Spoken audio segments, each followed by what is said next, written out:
Good morning, brothers and sisters. I'm Alo Helano of the Eco Justice Ministry.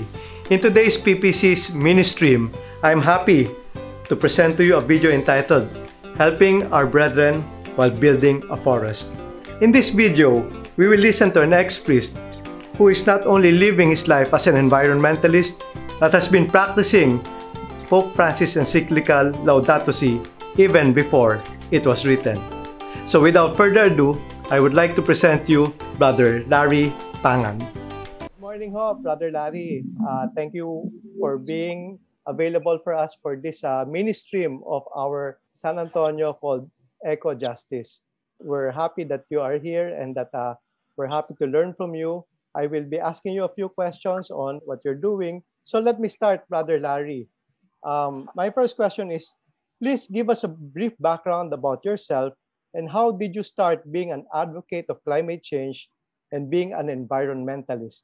Uh, yeah, it was the year 2000. No, I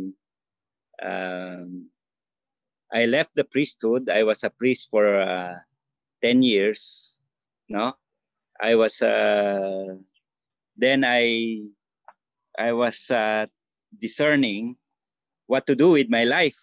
No, so the environment is nung panahon na yon hindi pa uso, wala pa yung Yolanda, wala pa yung Ondoy, but we knew already what is going to happen.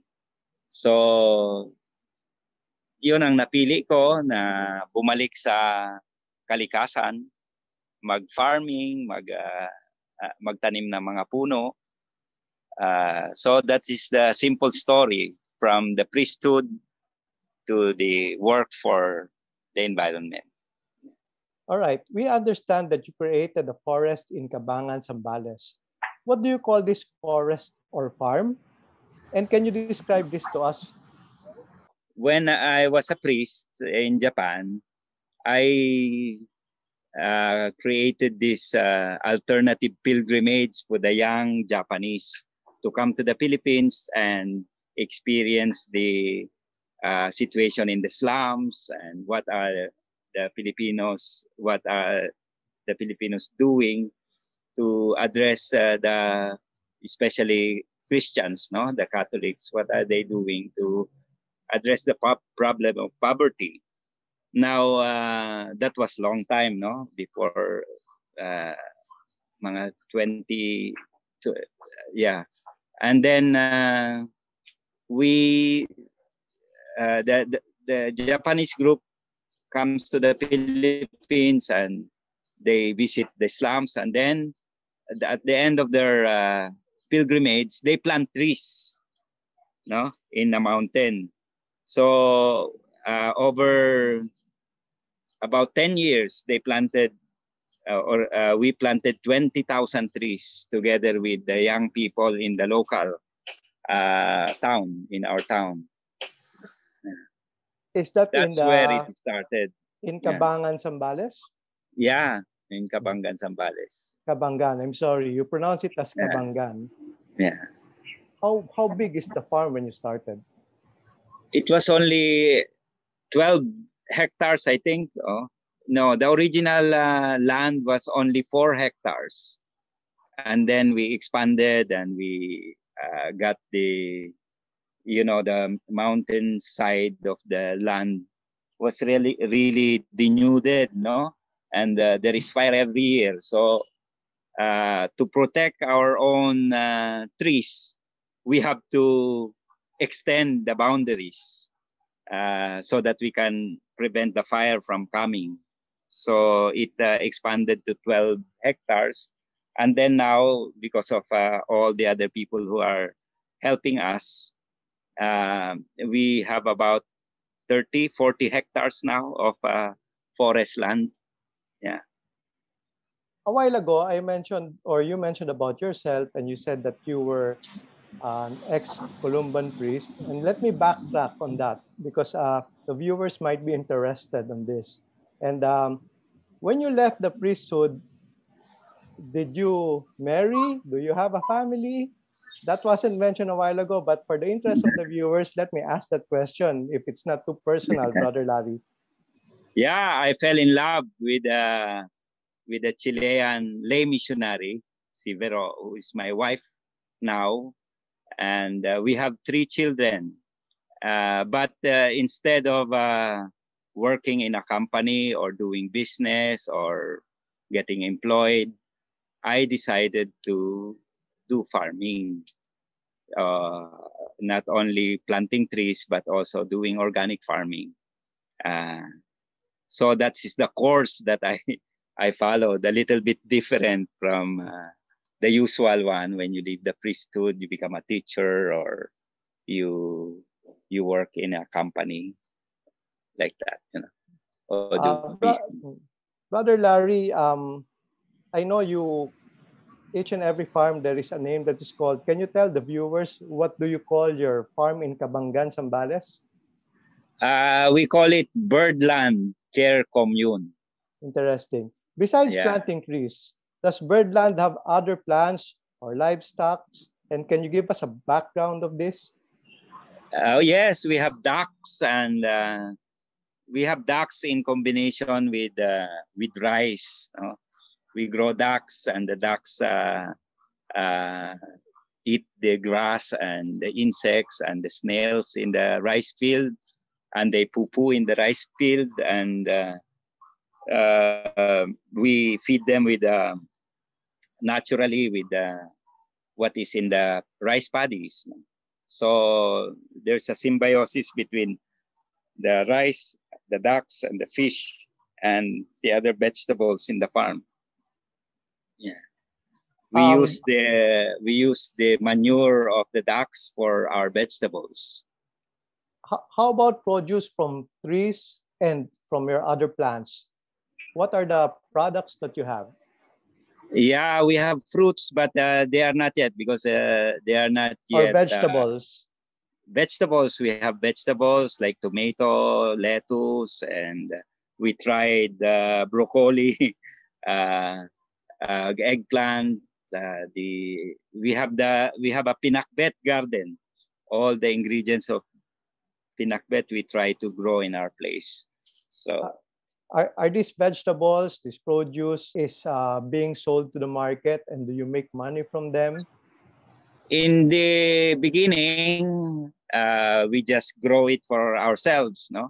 But over the years, we have a contact in the market that buys our product.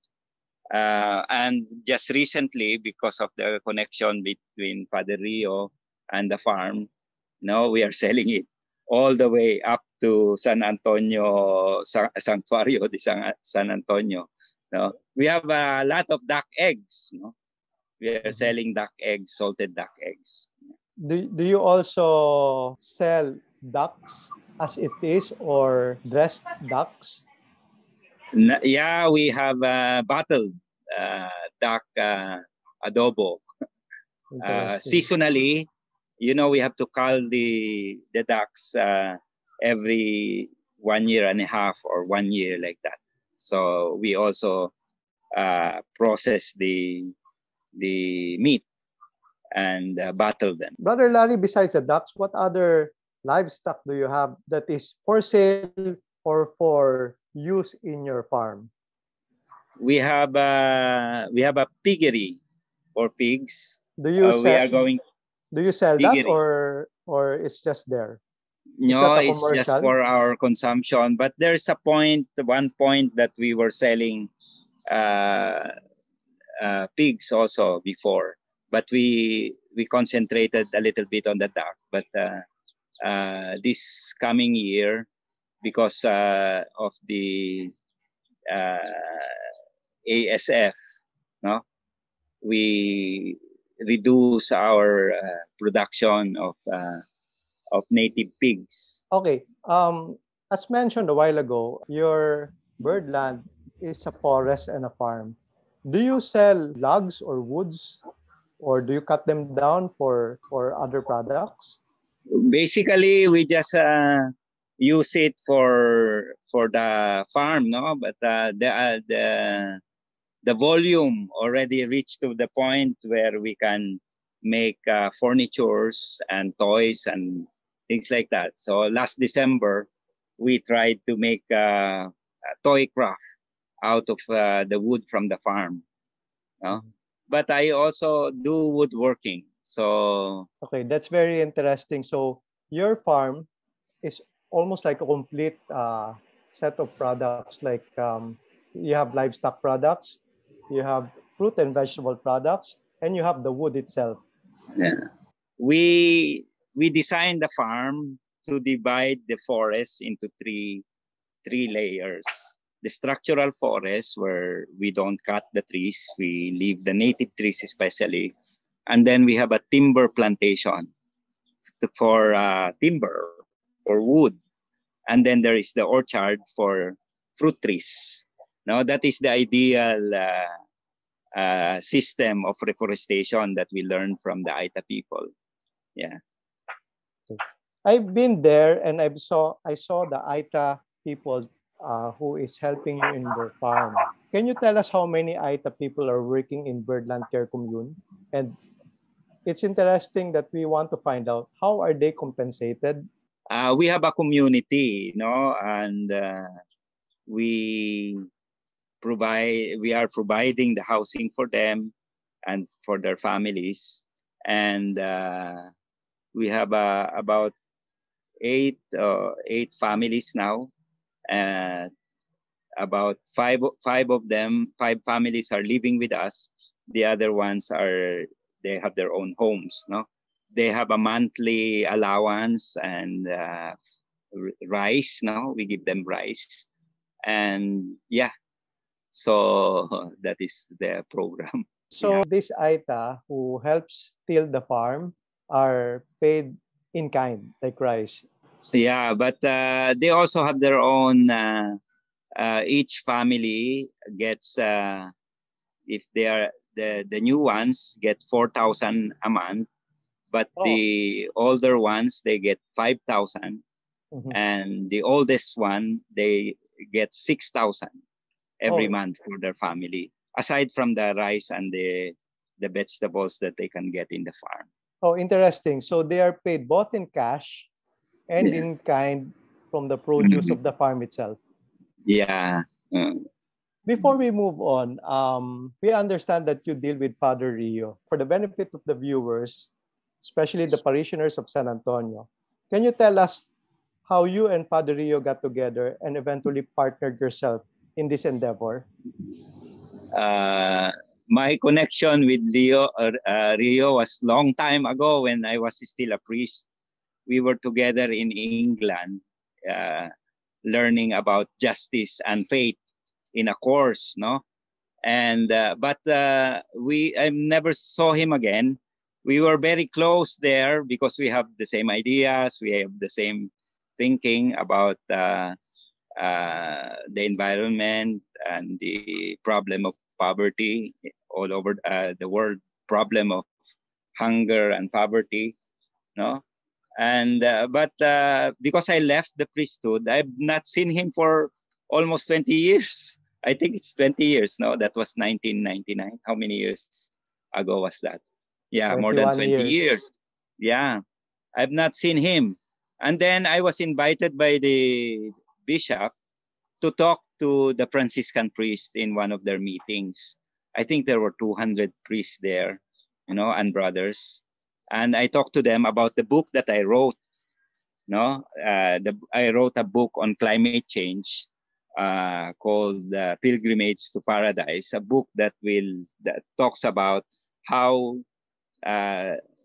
religious people, Christians, Muslims, or deeply religious people can address the problem of climate change. So I talked to them about the book, but Father Rio was not there. I just learned that he is in the leadership of the Franciscan fathers. So they told me he's coming the following day. So I waited for him. The night, I think, after I gave the talk, the night I gave the talk, he arrived, and I went to see him.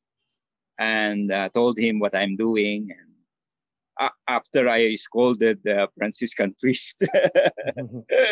So then on the pandemic, during the pandemic, I called him because I was also worried, and told him that maybe we should do something about food. No, maybe that will be the crucial issue during if the pandemic gets very really bad. No, so during the lockdown, when the lockdown started, I called him and he asked me, "Sige, you write something about it." So I wrote, and I think he showed it to his parishioners, and that's the beginning of what we call then the Bukid ni Tonyo concept. No? So that then it went deeper and deeper until we went to all the way to the boundary of Tarlac and Zambales, where the Aita people are living. Because in the beginning, they have a land problem, and I asked Rio for help. And I've not seen their place, but they came to me for to help them on their land issues. No, so Father Rio and I went there on the motorbike. So that was the beginning of our engagement also with the tribal people in a deeper way. So, where is this place that you said in the boundary of Tarlac? How far is that from your farm, from Birdland? we travel, I think, about 3 hours to get there on a 4x4 vehicle. 2 hours, I think. No, I don't count now. It is in a barrio called Palis. No, it was evacuated already by the Aitas during the eruption of Mount Pinatubo. But on our first meeting with them, it was also the first meeting of their family that came from Pangasinan, from Tarlac, from Bataan, Zambales, or from many different places. They had a reunion of their families to come to the original place where they came from. You know, their before the eruption of Mount Pinatubo. So yeah, we were there for that meeting, and Father Rio started thinking of their needs like water and food and now we are thinking about the education of the children there and the health and education of the children. So yeah. Okay, Brother Larry, for the benefit of the viewers, you mentioned to me that that place, Palis Zambales, is like a barren place because of the lahar. However, because the land is fertile, you could grow a lot of crops there. And I was told by you and Padre Rio that you could do the same thing as you did in Birdland, like to reforest that whole place in Palis Zambales. Can you elaborate on what is the medium to long-term plan of that place? I think we have to look into the original design of God, no? The way he put in trees and plants and animals in a place. It's the same, you know. Volcanic eruption will come, and then after, it's now 30 years after the eruption of Mount Pinatubo, you know. And I remember my parish priest then was talking to us after the eruption, no? That many years after, this whole place will become green and will be full of plants and trees. And it happened, no? Now it's back, no? So it's the same thing with Palis, you know, that place of the Aita people. It will come back if we follow the design of God in planting different kinds of trees and vegetables and, you know, and taking care of the land. If we take care of the land in the same way as God takes care of the land, we will be able to recover it and make a paradise out of it. Amen. I understand Yeah. that you and Padre Rio has mentioned in the recent past that you want to build a tree museum in that area. Can you elaborate what it means to have a tree museum in that area? You know, Zambales is the Zambales mountain range is one of the uh, forested areas in our country. Most of our country is forested anyway before the 1940s or 1930s. And it is full of dipterocarp trees, you know, hardwood trees. And if we have a collection of all these native trees and yakal, palusapis, apitong, no, giho, if we have all these different kind of trees, we can also show to the next generation, the young people, the how the original paradise look like. That is the problem about climate change. You know, we are facing mass extinction, and our children and our children's children will have a lesser chance to see what paradise look like. No? So the dream of Padre Rio to put a tree museum there is also for the benefit of the younger people, the younger generation. Of course, the birds and the wild animals will also benefit from it. The Aita people who will be living there will also benefit from the microclimate that it will create, the tree museum that will create. Yeah. Assuming we don't hit a snag, Brother Larry, and that everything goes as planned, you mentioned that in Birdland, it took you 15 years to build all of those trees. Are we saying that here in Pali, Zambales, or what you now call San Antonio Care Commune, in the next 15 years, it will be a fully forested area? We don't need 15 years. Right. 50, because in Japanese, they say, my favorite saying is, Ishi no ue ni mo sannen. Even on top of a rock, if you put your heart, your mind, your effort into it, things will grow. You know, in 3 years, things will grow, even in a rock. So that therefore, is the Japanese saying. So we don't need 15 years. So maybe in the next 5 to 10 years, you have a new forest. In 3 to 5 years, the trees will grow to about, let's say, 3-4 meters high. It can recover. And you mentioned that in Pali, Zambales, you have the benefit of planning. You mentioned that you could build a tree museum and have various types of trees. How many species of trees do you plan to have there?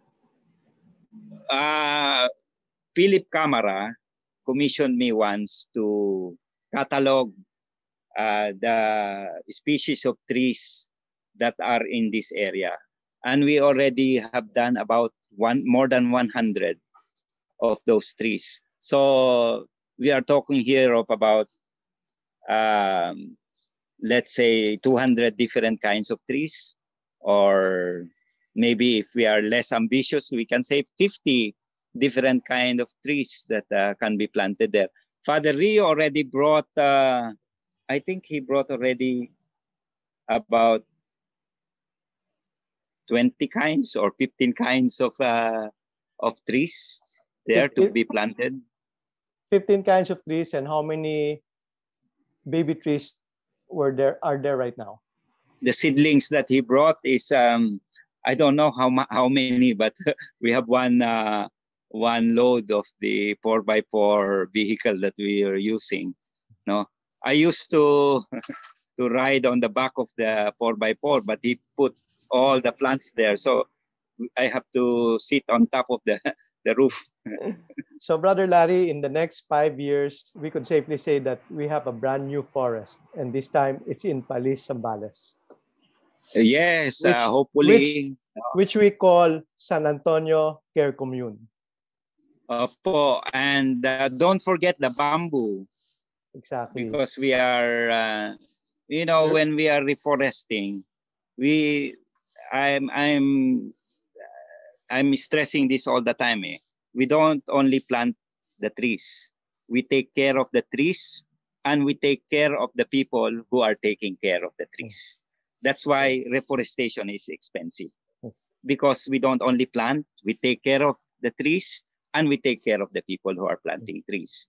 That's why we also have to plant bamboos, because the bamboo can generate income for the Aita people there. It can be used for their houses, and there are so many uses for bamboo. It can even give them an income in their bamboo craft and things like that. So we are also going to plant many giant bamboos and the tinik bamboo, different kinds of bamboo in their area. We're looking forward to that newly established forest that you're doing. Now, as a final question, because here in San Antonio, we believe that we take care of the least of our brethren, and that we understand that in your birdland, you're taking care about 8 families of Aitas. Here in Palis, Zambales, or what you call San Antonio Care Commune, how many families of Aita families can we take care, or are we taking care as of the moment? Ay, nako, kinikilabutan ako dahil we started with only about 6 families. And now, because Father Rio brought the water in the center of the community, we have now 40 families living there. And they are so happy to come together in that place, because they see there is a possibility for them to have education for their children, to have a livelihood for their families. So they're very positive. Our last meeting was really good, because we know they are the ones working on this. We are just helping them. They already built their own houses, you know. They already have their own fields, planted with gabi, and they are hardworking, and they look after their own families so well, But they're real, it's very hot in the place, so they're really looking forward to the tree museum, so that they will be shaded. Yeah.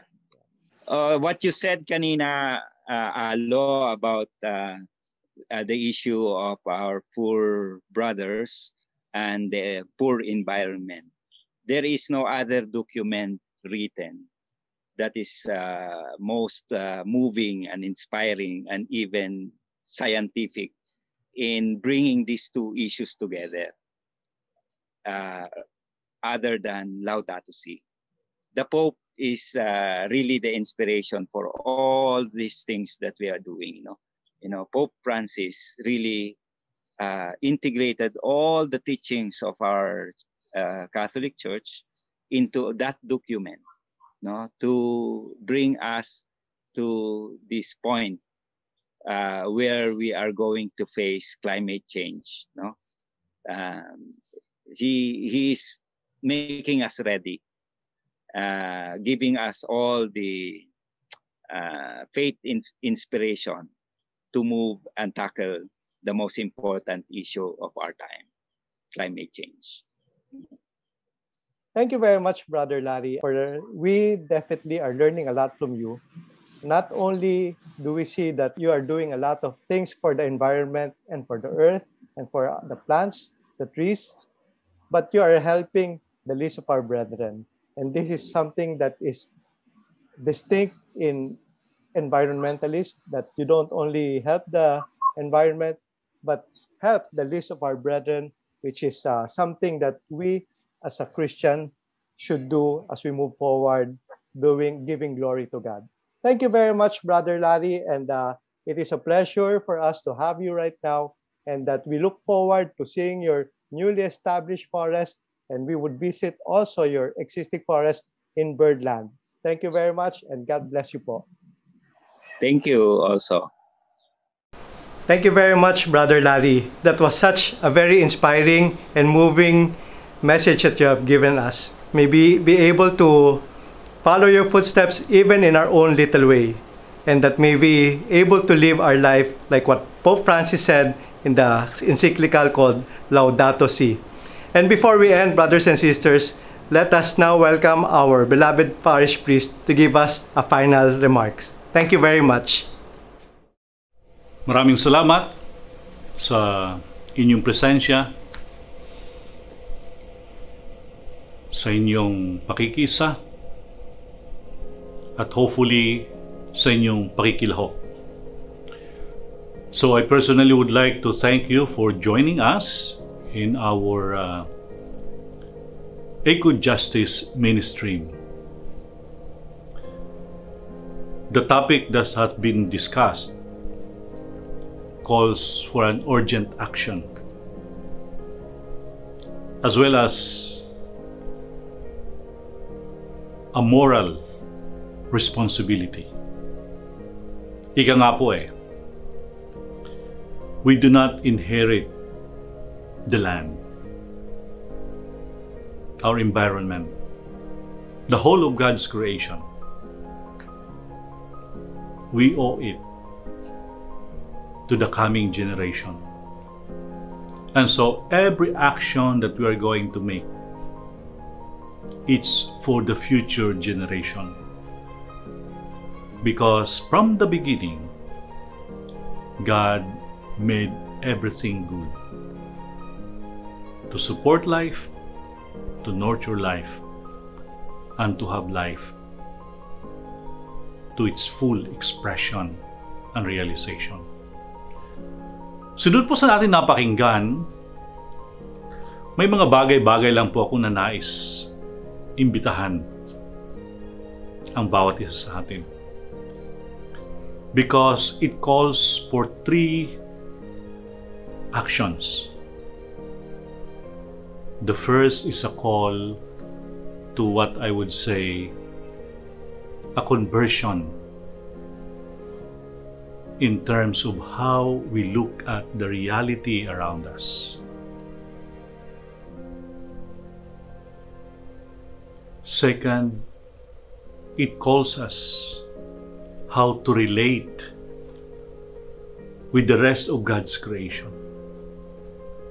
The way that is based on justice, respect, and mutuality. And the third, it's a call to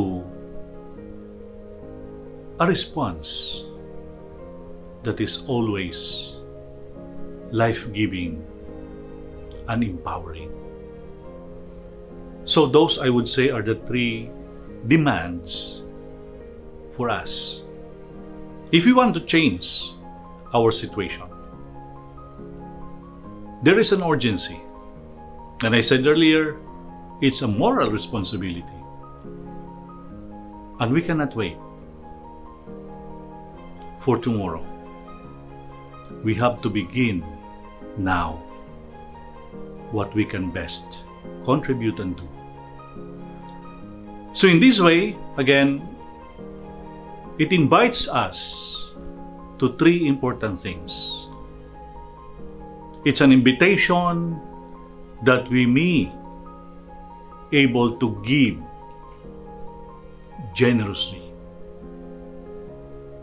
Second, that we may also able to give with courage. And the third, that we may also be able to share our humility.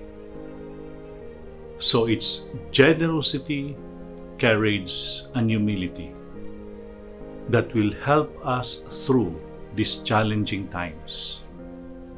If we want the impact of climate change will not result to our own destruction. So sisters and brothers, don't think of a big, gigantic project. So you as an individual, we as a community can share to make the world safe. Let us begin even with our baby steps in ways that we are capable and in ways that can always contribute for the safeguard of our Mother Earth, our common home. As Saint Francis would always remind us, friars, and those who believe in his principles, let us begin again. For until now, we have done so little. May the good Lord bless each one of you, and may the merciful Lord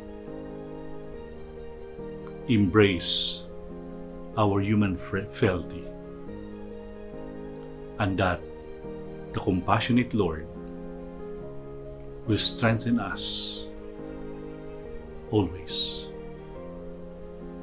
Thank you, and may you have a wonderful day, a wonderful evening, a wonderful afternoon, or whatever day, whatever time you may be right now in your place.